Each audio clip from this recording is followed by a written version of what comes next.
I'm Shep, and here's what's coming up on this edition of Be Amazing or Go Home. Never lose an employee again. What if every amazing employee you hired never left? I'll share the top 5 reasons amazing employees leave, and believe it or not, money is the lowest on the list. Plus, I'll include advice on how to help prevent an employee from leaving. Finding a way. The most important resource any business has is the creative thinking of its people. Josh Linkner will show us that through a breakthrough innovation framework, every problem can be solved and every opportunity seized. Stay tuned for this important information. Making an impact. With mind-blowing entertainment combined with messages on communication and influence, professional speaker and mind reader Christopher Carter is unforgettable and, of course, amazing. Chris will join us in the studio and create a moment of magic you won't want to miss. And the human touch. Today's amazing quote shows us how artificial intelligence tools can be the ultimate disruptor to the job market. But it's important to think of it as a disruption of the job market, not the elimination of the job market. I'll explain coming up in the amazing quote. So, are you ready to be amazing? Well, stay tuned for all of this and more coming up next on Be Amazing or Go Home.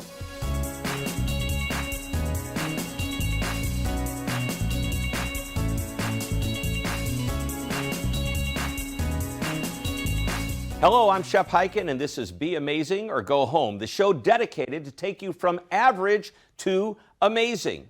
Now, what if every great employee you hired never left? Of course, that's unrealistic, or is it? You may remember when we had Joey Coleman on the show talking about his book titled Never Lose a Customer Again, which is one of the best books I've read on how to keep your customers coming back. Well, he's taken some of the same ideas that work for customer retention and written a second book, just as brilliant, titled Never Lose an Employee Again. So Coleman studied and researched organizations worldwide, and he found that 50% of hourly employees quit before their 100-day anniversary.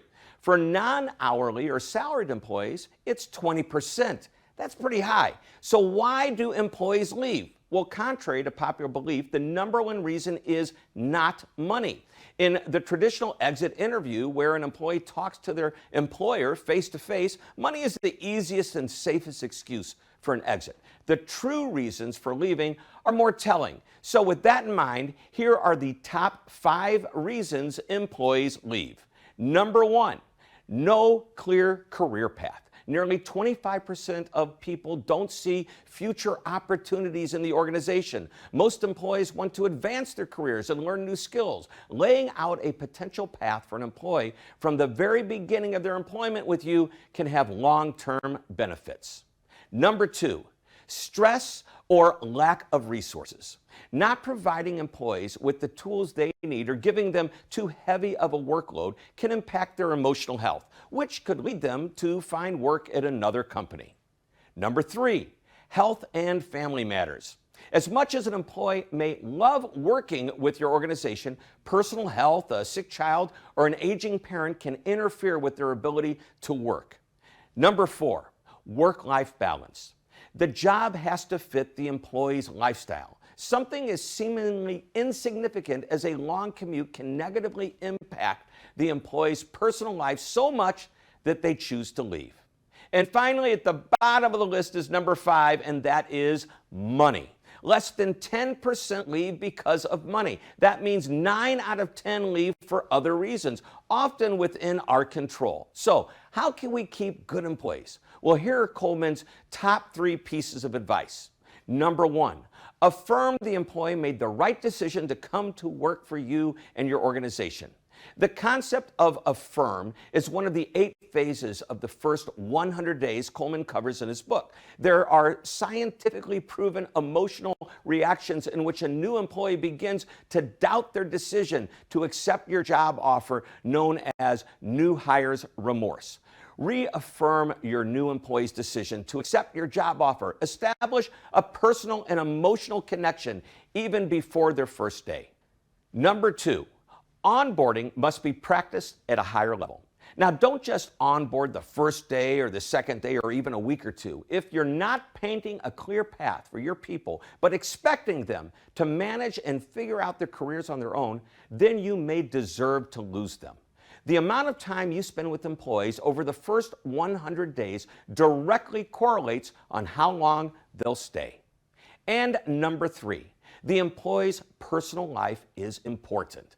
Notice that 3 of the 5 reasons people leave the organization are personal. You need to know what's going on between 5 p.m. and 9 a.m. as much as you are interested in what's happening with them between 9 a.m. and 5 p.m. What are your people doing and dealing with when they're not at work? I've often said, you won't have a business without customers. Coleman makes the case the same applies to employees. Much of what gets customers to come back is great customer experiences. You can't deliver a great CX without a great employee experience or an EX on the inside of your organization. The customer experience and employee experience are not 2 different silos. They are 2 sides of the same coin. So we must work on both. In today's fiercely competitive global marketplace, the most important resource any business has is the creative thinking of its people. And Josh Linkner lays out a roadmap that guides individuals, teams, and companies to higher levels of creativity and innovation. Through Breakthrough Innovation Framework, every problem can be solved and every opportunity seized. Simply put, Josh will find a way, and he joins us now on Be Amazing or Go Home. Welcome to the show, Josh. Shep, thank you so much. Great to be with you. Well, I'm excited, and I should also mention that you are a New York Times and Wall Street Journal best-selling author. You have 4 books that are out, but we're going to talk a little bit about innovation, and I also want to talk about your speaking business and what you're doing in the industry, which is absolutely amazing and fascinating. First of all, what do leaders get wrong with innovation? You know, very often they think that it only applies to certain roles, that if you're in marketing or R&D, you should be creative, and if you're in legal or finance, you should not. The truth is there's room for creativity in every box on the org chart. The other thing they often misunderstand is that they think that innovation only counts if it's a billion-dollar idea, if it creates some massive industry-changing, life-changing breakthrough. But the best innovative leaders do something different. They cultivate small daily acts of creativity. And sometimes those small steps, micro innovations, or I call them big little breakthroughs, really do add up to big things. So if you think on small innovations applied to everybody, it's a really solid and lower risk model to drive innovation company-wide. Yeah, and I know one of your books is titled Big Little Breakthroughs. Did I say that right? I think I did. You got it. It's not little big, it's Big Little Breakthroughs. Great book, by the way. And I'm so upset. I had these out ready to take with me, and then I get here to the studio. Where are they? They're still sitting on my desk back in my office. So you talk about these breakthroughs, and you talk about everyday innovation. So how can people use that type of thinking, everyday innovation, in their lives? You know, very often, again, we're so intimidated by words like innovation that it's easier to do nothing. And when the stakes are so high, like you're betting your career or your family on it, of course we're going to freeze up. I like this notion instead, though, of these everyday innovations. Maybe you reimagine the way that you drive to work, or the way that you pour a cup of coffee, or the way you interact with a colleague or conduct a job interview. And the point is that we can inject creativity and ingenuity and creative problem solving and inventive thinking. These are core principles that all human beings have access to, because that's how we're hardwired. And when we inject those into our businesses and our families and our lives and our communities, results simply improve. Yeah, I think that so many people don't recognize just how creative they are. We actually have an exercise we do in our office once a week. People have to share their moment of innovation, and it could be something as simple as I need a bigger trash can because the trash is always overflowing and I shouldn't have to take it out in the middle of the day, to something that's truly innovative. It's amazing when people start to think and understand that they're creative and innovative, it just works. Now, let's talk about your speaking career for a moment. You, by the way, are a very successful entrepreneur, having started companies, sold companies, and then you shifted into the speaking industry, and you've done more than 1,200 keynote speeches all over the world for some of the greatest brands in the world. Can you share with us the calling? What made you shift from everything you were doing to choose to do this? Share your wealth of knowledge about innovation and creativity with the world through keynote speaking. One of my best friends, Ryan Estes, who also a great keynote speaker, said, we shift at some point in our lives from working hard to something to prove versus working hard with something to give. And to me, when I really zoomed out and I said, what could I give the world? How do I want to be remembered? It's helping people elevate their creative capacity, helping them unleash the artist within. The truth is that 7 billion of us are walking around this planet with varying levels of dormant creative capacity. And if we can unlock that, the problems that we have in this world, big and small, can start to evaporate. And so I feel like I'm on a bit of a mission or a calling to get this message in people's hands, which can have a meaningful impact on their businesses and their families and their communities. And Shep, real quick, I was thinking about you in St. Louis. An example of everyday innovation, which I just love. There was a person in St. Louis, woke up in the morning and found a pothole outside of his house. And he promptly called the city of St. Louis, who promptly did nothing. And he called again and sent an email and went to their Facebook page, nothing.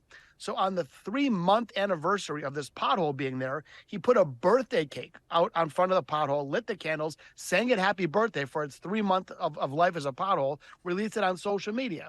Of course, this is very funny. It spread all over, and within 24 hours, St. Louis, of course, fixed the pothole. My only point is you don't have to be some crazy inventor or wearing a lab coat or a hoodie to be innovative. Creativity applies to us all. Yep, and you also have this concept of creativity in your personal lives, and share with us some examples of that. Yeah, I mean, I think about this all the time. I have 4 kiddos. I know you're very passionate about your family too, Shep. And, how can I be a more creative dad? Instead of helping the kids see the world as it is, how can I help them see the world as it might be? And we'll do funny things. I'll grab a pencil and say, hey, if you had to write an ad for this, but it couldn't be used as a pencil, what could the ad be for? And so I just try to engage with my family in a way that is creative. And I'll tell you something, not only is it thought-provoking and developing a muscle and a skill set that we all could really use, it's also fun. I mean, there are very few things in life that are intrinsically rewarding as the expression of human creativity. So to me, it adds richness and depth to my family experience. And also, I think I'm better preparing my kiddos to go out and lead a productive life in a world where, as robotics and AI continue to increase, our only way to combat a digital competitor is to bring our creativity forward. Yeah, and it's obvious that it doesn't have to be just in the business sense. We need to learn to be creative, and this could happen at any age. Once we start the process, and one great way to do it would be just pick up one of your books and then start the process of building that muscle. I want to shift gears just for a minute or two. Obviously, with 1,200 speeches, I remember when you first started in the keynote speaking business. That's when we really connected. I think the first time I saw you in person was in Nashville, Tennessee. But you have done something amazing for the speaking industry.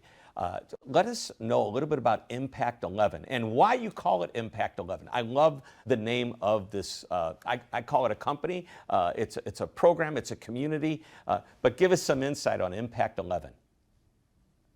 Well, Shep, I know you've been instrumental in the speaking industry also, and you've been a hero and mentor to me ever since I started. And in the same way that you chose to take a little nobody like me and pay it forward and help out the next generation, I've tried to do the same and follow your leadership. And so in around 2016, people kept coming to me. Once I got a little bit of momentum, like, hey, I want to launch a speaking practice, or I want to elevate my fee or volume. And so it started as a passion project. And of course, you were there since day one. And it's now really blossomed into this beautiful movement called Impact 11, where we help people accelerate their path to market and success. We help them get more speeches on more stages at higher fees. And so we help them unpack all the moving elements of the business of speaking and, of course, stagecraft and storytelling and expertise alike, so that people can, again, get if they have a message on their heart that they want to get out to the world, we want to help them get their voice heard and make a meaningful impact. And so the reason it's called Impact 11 is we want to help people create impact. That's our sort of guiding light.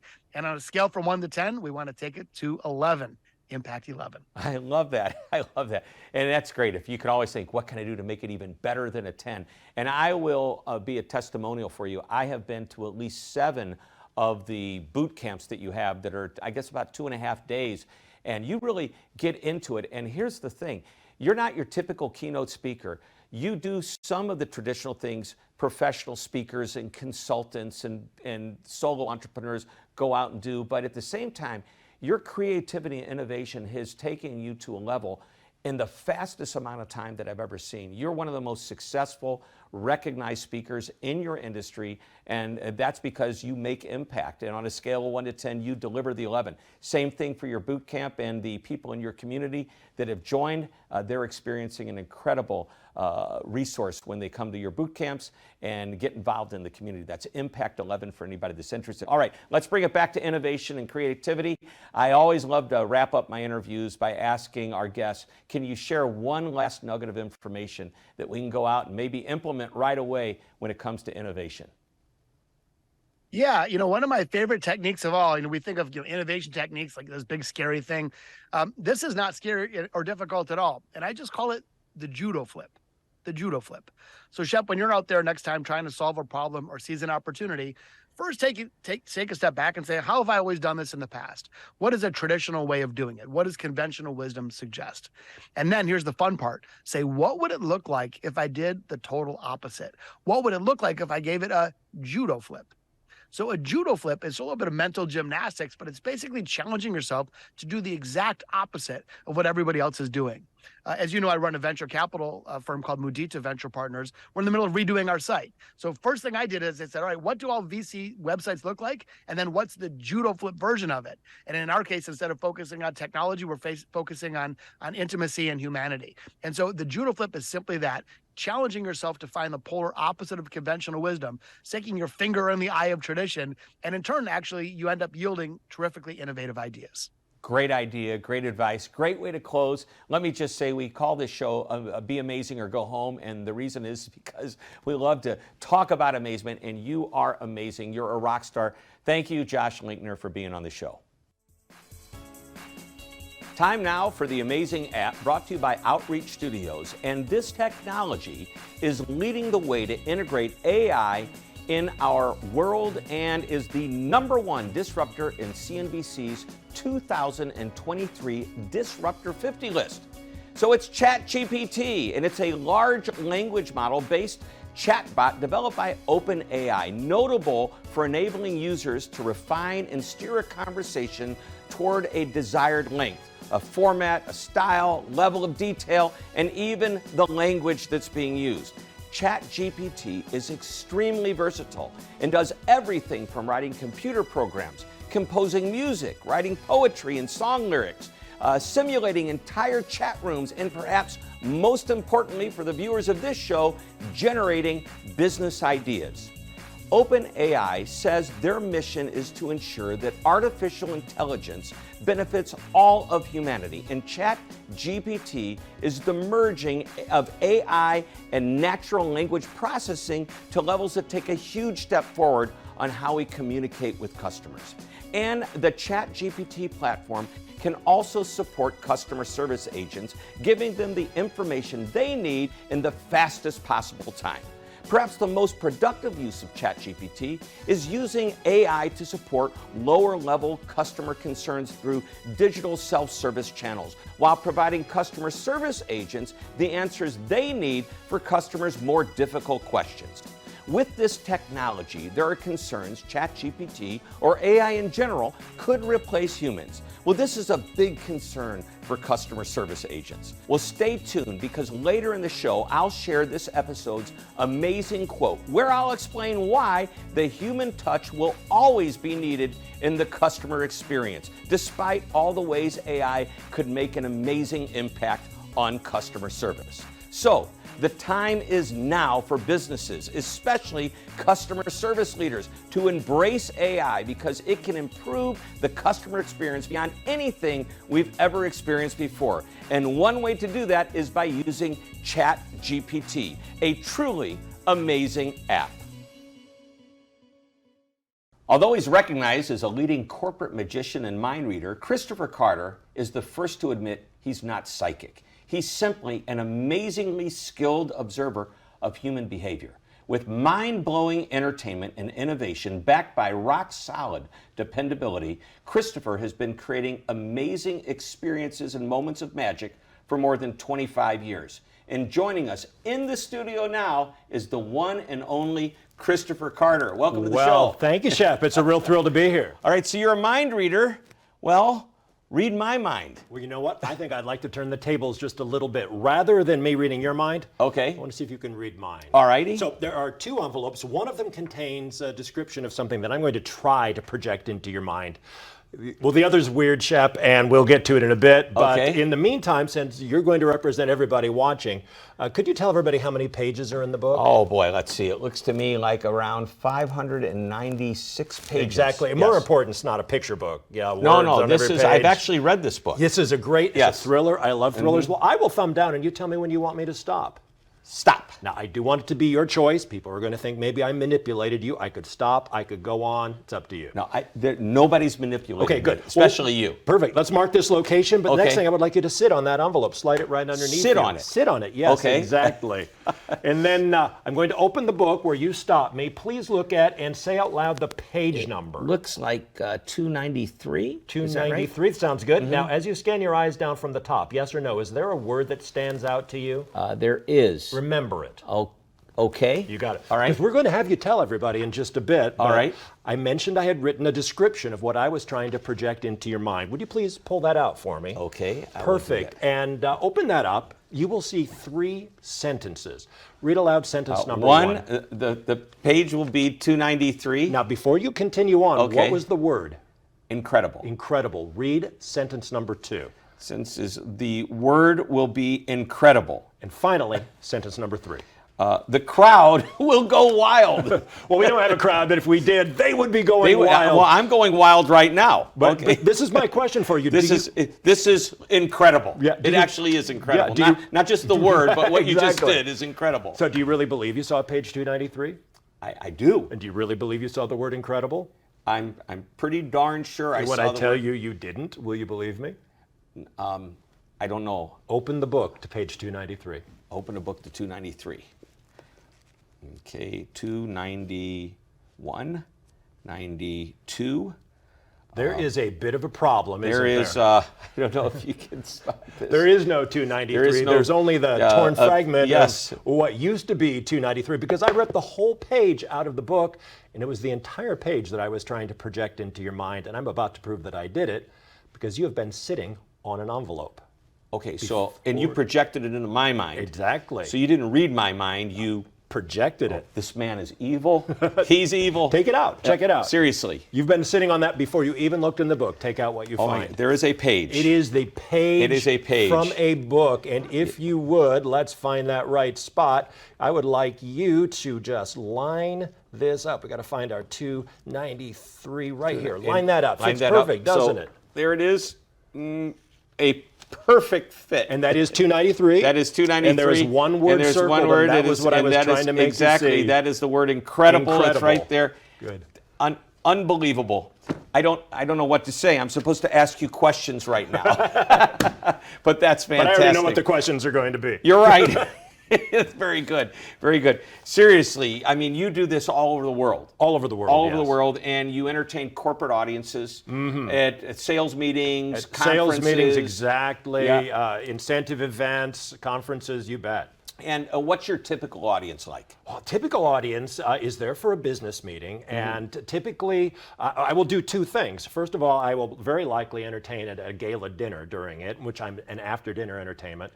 But then I also present during the general session where I do a very unique mix of entertainment and message, and it's all blended together. So I either start the meeting off with a bang or I end it with a bang. Now, in all disclosure to everybody watching the show, you and I just recently met, but Yep. you don't know it. I've been a fan of yours for a very long time. Oh, thank you. I knew that, and you and I have a similar background. I did magic growing up. I switched into mentalism. I love the ability to do something like a book. I mean, this is a wonderful. You can go into anybody's house, grab a book, Exactly. and be able to do some amazing things. But I segued, and I'm 40 years ago, if you can believe that or not, into the speaking business, and you are doing some of that as well. You I have am, yes. motivational messages, but you do it in a very entertaining way. Exactly. And what is the typical message that you? The typical message is about the power of human connection. And I show people how to use their body language and their listening skills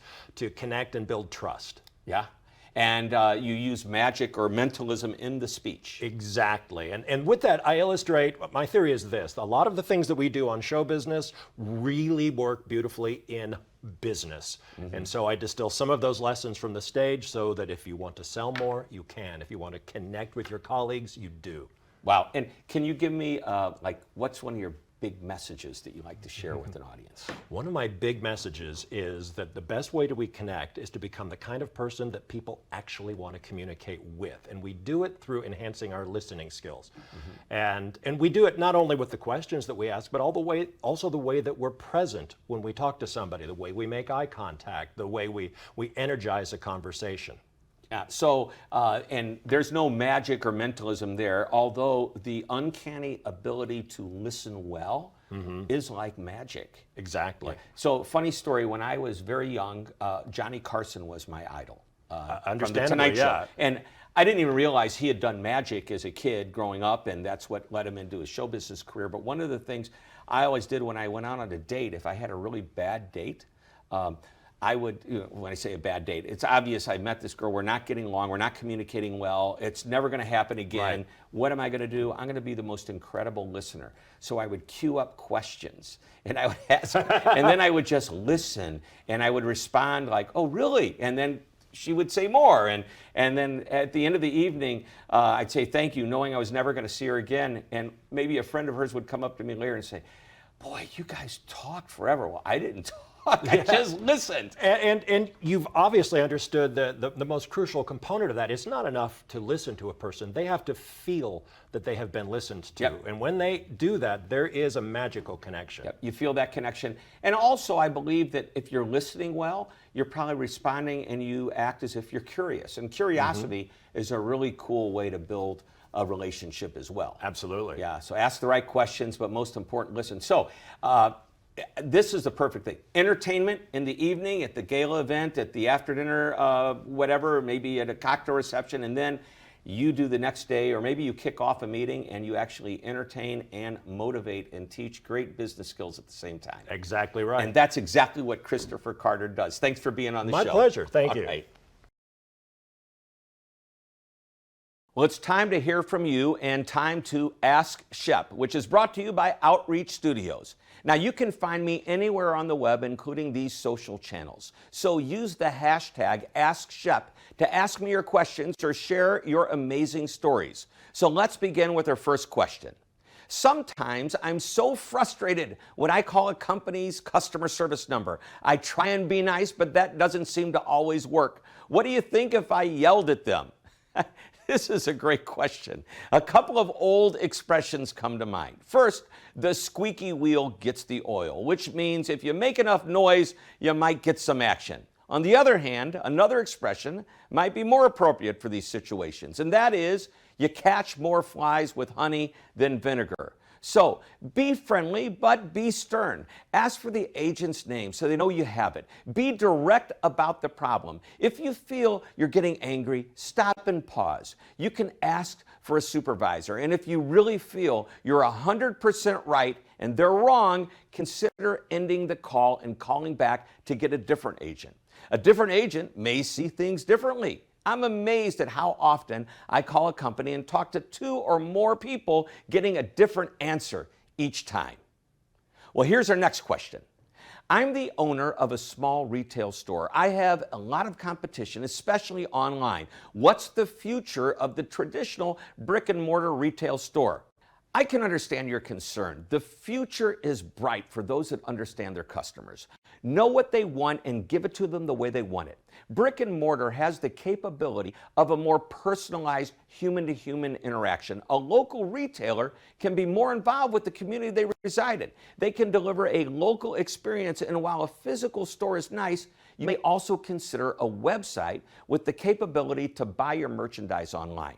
When a smart retailer understands their customers, they can not only survive, but thrive. It takes agility and adaptability. All of this leads to retailers focusing on their customers. And done right, the retailer and the customer win. And now for a final question. If you can give me one tip on creating a better customer experience, what would it be? So I am often asked this question in interviews, and depending on what I've recently been writing about or reading, well, that answer changes. Today's answer is what I refer to as speed to happiness.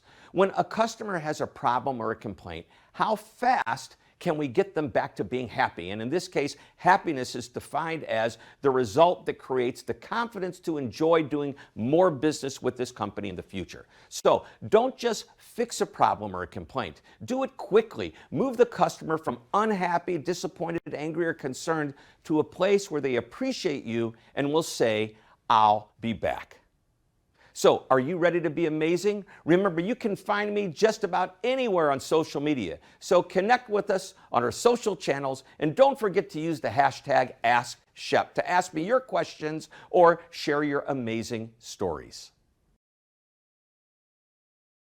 Time now for the amazing quote brought to you by Outreach Studios. And many people, including myself, had said this in some form about not being left behind when it comes to using artificial intelligence in the business world. AI is not going to replace humans, but humans with AI are going to replace humans without AI. Now, that's a bold statement in a world where AI, ChatGPT, and other technologies are doing many of the responsibilities that employees have typically performed. But as new AI technologies increase in capability, employees must be flexible, learn new skills, and be willing to go where the jobs are available. One of the big areas of concern is the customer service and support world. Almost everyone has experienced a digital self-service customer support tool like a chatbot or an interactive voice response system. My annual customer experience research found that 31% of customers prefer using self-service digital customer support solutions. Still, the phone continues to be the #1 preferred method of communication. Well, I recently had the opportunity to collaborate with Capterra on their 2023 CX Investment Survey to understand how companies are investing in technology that drives a better customer experience. We asked about the impact AI has on increasing or decreasing customer experience staff. And here's what we found. 63% of companies increased staff. 28% indicated no change, and just 9% reduced staff as a result of AI. With all the hyperbole surrounding the elimination of jobs in the customer support world, only 9% of companies reduce staff, not eliminating all staff. In fact, the majority of companies increase staff. What AI and other technologies are doing in the customer support world is taking care of lower-level questions and problems that can deliver automated responses, allowing humans to focus on bigger, more complicated issues. So the point goes back to the amazing quote.